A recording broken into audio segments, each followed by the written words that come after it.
Hi guys, welcome down to Improve My Golf, and we're here on the fire course at Jumeirah Golf Estates. It's Carter versus golf. We're back for another edition.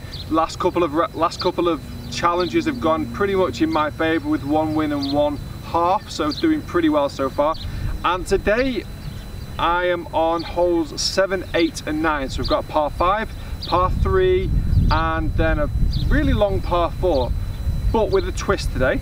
I'm going to be playing off a different tee for every hole. So for the par 5, I'm starting on the ladies. For the par 3, I'm moving 1 tee back and going to the light blue.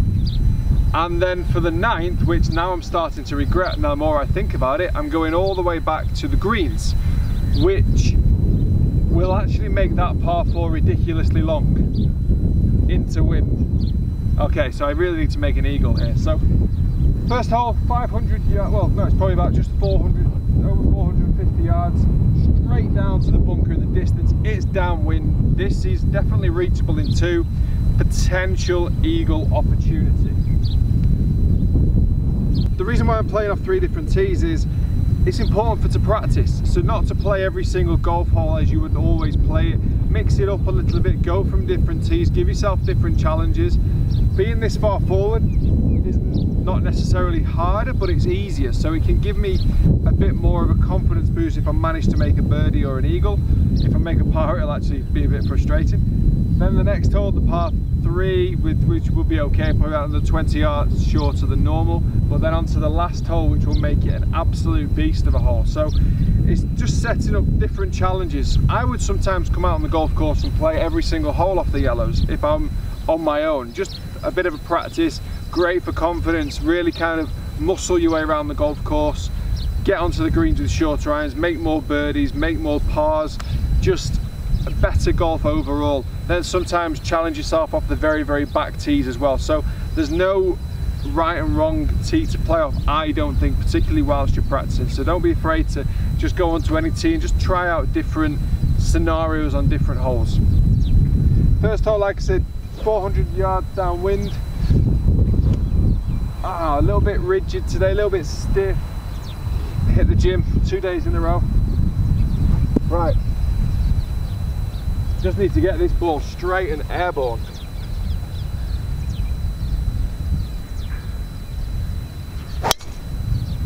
Like that. Happy days. That one is sailing down the middle of the fairway.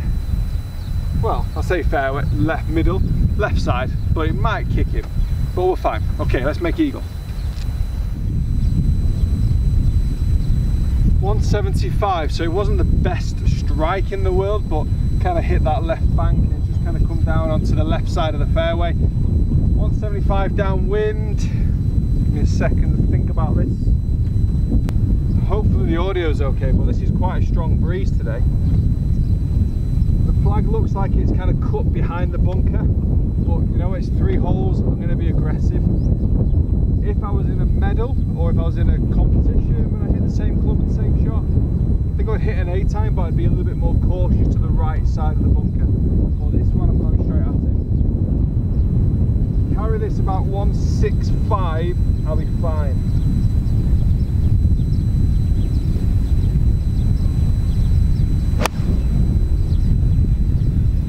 Get left, get left. Great strike, just pushed it. Or I was certainly aiming, or I was aiming to the right. Either way, it's on the green. Long way to go. Okay, gonna give myself 10 out of 10 for club selection.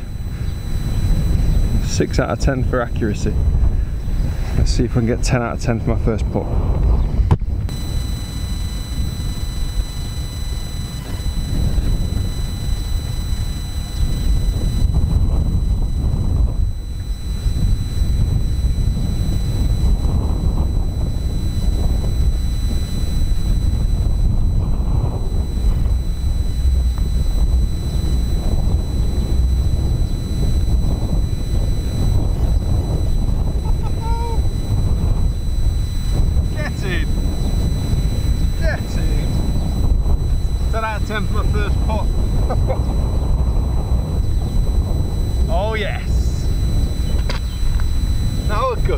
Let's go.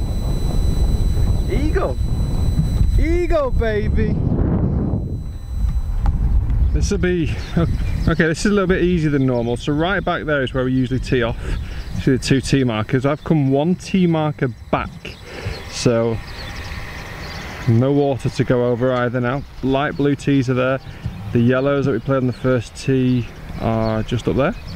So I've come 1 tee marker back. Still got one, only got 130 into the flag. 130 should give me a chance of another birdie. But the Lex is going to be a beast. Alright, so the wind on this hole is coming from the par 5 that we just played, which was downwind, so it's off the right side. 130 now, this green is quite a big green, it's quite undulating now. Looking from here visually, that flag looks like it's at the very, very back. If I wanted to be aggressive, I'd be hitting a little knockdown 9-iron, but that's being, I think, too aggressive. 130 for me is a very smooth wedge, so I'm going to try and hit quite a firm wedge. Allow the wind to bring it in from right to left as well, so I'm going to aim right of the flag and allow the wind to kind of hit it, try and maximise what I can get out of the wedge. The thing is, if I hit it a little bit short, then it's fine, I've got an uphill putt. If I hit the 9-iron a bit too firm, a bit too well, and I go over the back, I've got no shot coming back to the flag. So a little bit of course management comes into this shot as well.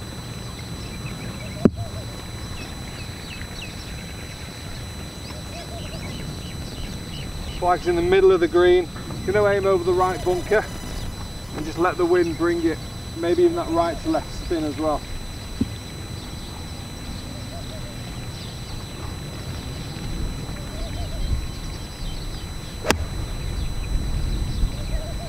Hold it a touch.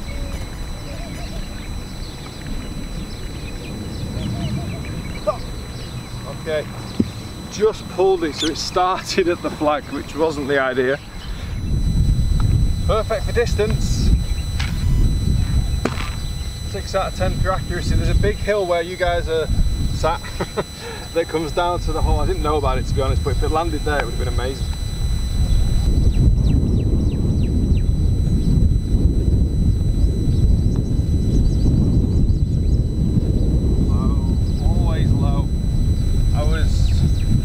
Rule number 1, don't second guess yourself.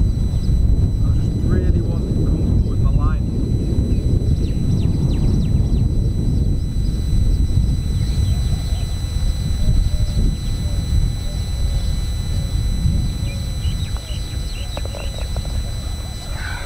Still 2 under though. 1 to play. It's going to take a triple to lose to golf. Let's see if I can win emphatically. Okay, so definitely the hardest hole we're going to be faced with today. 413 yards to the flag from here, and yeah, it's not easy. Straight back into the breeze. As you'll see from the video, from the graphics on the side of the screen, I'm using Arcos again, so you can kind of understand. It's very easy to kind of keep my stats, which I'll do. Even playing 3 holes, I'm going to keep the stats on record, and it will also help Arcos be a little bit more, continue to get more educated on my game, so then my preview for my caddy, it still works out really nicely. So anyway, long hole from here. Just going to try and take it to the right side of that bunker just in case I mishit it, and it's going to leave me probably around about 180 into the green.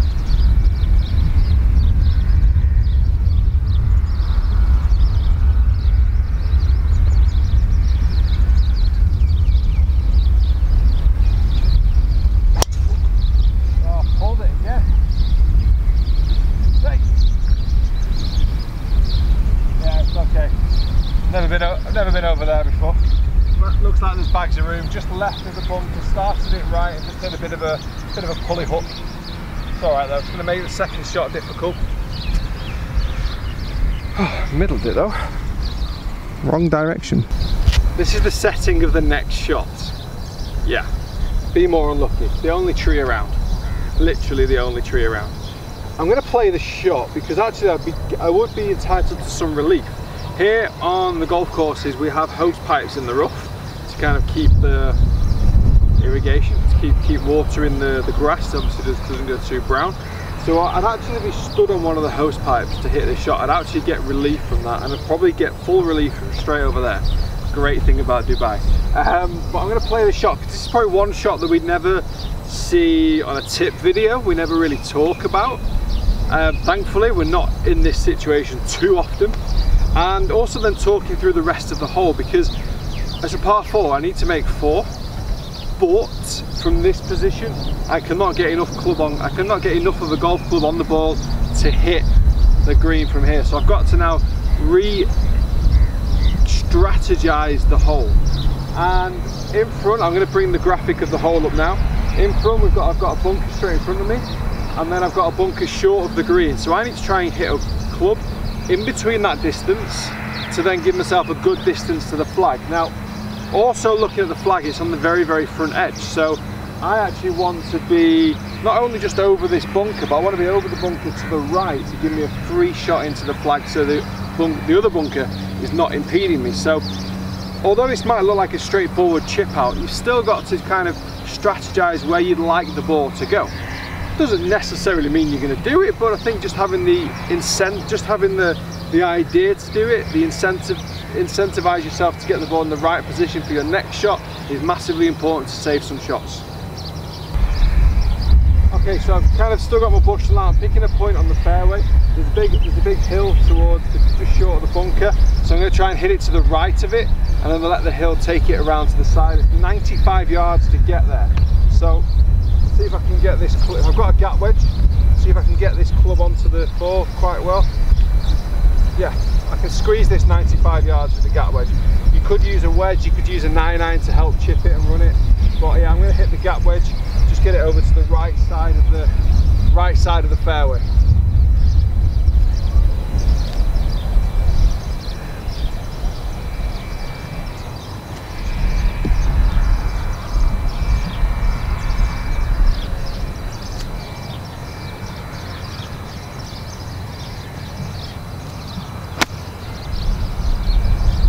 Go!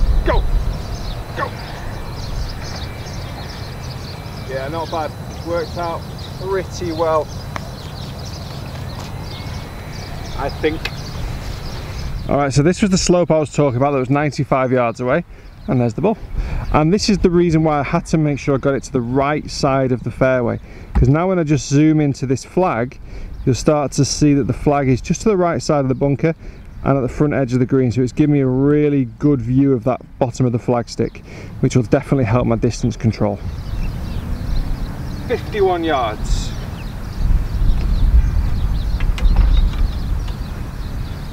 Okay, also from a technical point of view on that previous shot, the ball was in the rough. I had to get myself kind of in front of the tree and stay ahead of the tree. Really important to make sure my swing was okay, that I didn't come too flat and get stuck on the tree. So I did have to steepen my angle a little bit, which was a bit uncomfortable. Also what I did do as well, I changed the ball position quite a lot. So I put the ball position quite far back in my stance. I gripped down on the club to make the club shorter. I de-lofted the club to make it stronger, because I knew that I wasn't able to swing more than 3/4, or I didn't feel like I could, or I knew I was swinging steeper, so I'd create a bit more spin. So I'd counteracted that with the ball position and the hand position setup, therefore allowing the ball to land onto the hill and then release as it kind of went, just to maximize the distance I could get it. So although those shots kind of think about I'm just going to chip this out, don't just chip it out. Think about the technique, the technical change you actually need to make to your setup, to the technical change you need to make to the shot, but also where you want to hit the ball to. If I'd have left my ball over there, I've got a very different 50-yard shot. I've got to go straight over the top of the bunker and I can't see the bottom of the flag. Here, I've really got no excuse other than my technical ability. So 54 yards, I've got a 54 degree. The two just should go hand in hand. I've got a bit of a backstop behind the flag where it should come backwards if I do overhit it. 54 yards with a 50 degrees, only about an 9 o'clock swing, smooth.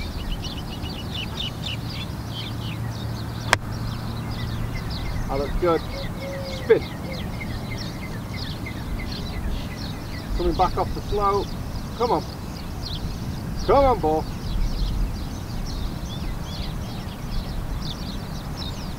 Doesn't look too bad actually. So it came, I like that little low skiddy shot.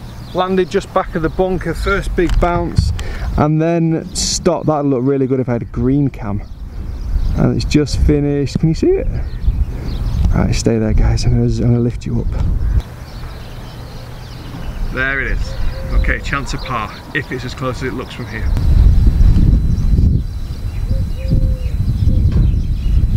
Right, so really happy with the outcome of the shot. Just where you're sat again, there's a big slope coming back down, so it did kind of make it around about halfway up the slope and then came back down. There's two shots you can play here. You can land it really, come in really high and land it around about there, let it feed in. Come in low and land it on the front edge and run up. I kind of came in low onto this position, big skid, check, and then just kind of brought it back a little bit. So yeah, quite comfortable with that shot, happy with the outcome. Just general course knowledge will allow me to play that shot. I would not have known that slope was there had I not played this hole 3 or 4 times. The only difficulty I've got now is that this is a downhill putt.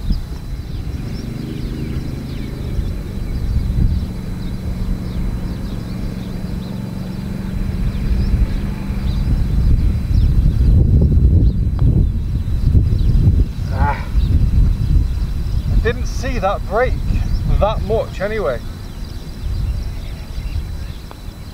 Fast greens, breaks a little bit more. Okay, so slightly disappointed, and I feel like I deserved the par, not after the tee shot, but the way I played shots 2 and 3. Unlucky though, but made bogey, eagled the first, parred the second, and we're 1 under par, and we beat golf.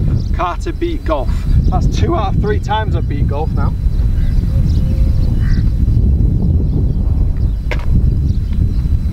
If you watch my post-round reaction to a previous Pro-Am we played, you'll see that I definitely didn't beat golf that day. Golf gave me a good hiding that day, which was frustrating. So I've got to be able to take this performance onto a tournament where mentally I know I'm totally different, and that's what I need to kind of get away from. Also, you'll see Arcos is being used throughout these videos from now on as well, a little bit more often than I used to.